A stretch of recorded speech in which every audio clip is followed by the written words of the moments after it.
Walang kawalang dalawang high-value individuals sa inilunsad na buy-bust operation ng San Pablo PNP at nakumpiskang mahigit 600,000 pisong halaga ng hinihinalang shabu sa Santa Cristo, San Pablo, Laguna.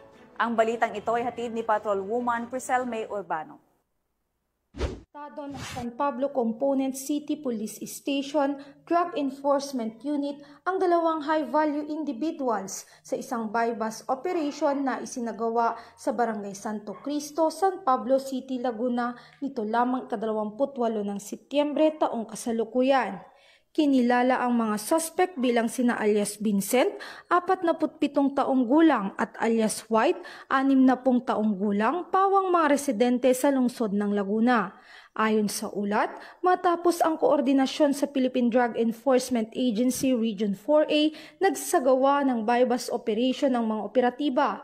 Nahuli ang mga suspect matapos nilang ibenta ang isang heat-sealed transparent plastic sachet ng hinihinalang shabu sa isang pusher buyer kapalit ng buy-bust money.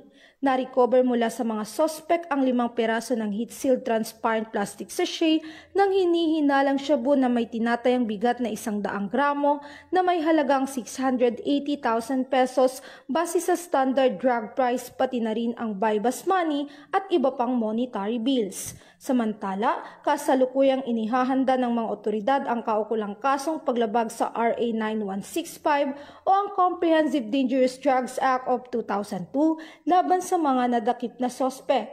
Patuloy naman ang mahigpit na kampanya ng PNP Calabarzon laban sa ilegal na droga. Sa kabila ng mga naunang operasyon, nananatiling aktibo ang mga otoridad sa pagsasagawa ng buy-bust operation at iba pang anti-drug operation upang sugpuin ang bentahan at paggamit ng ipinagbabawal na gamot.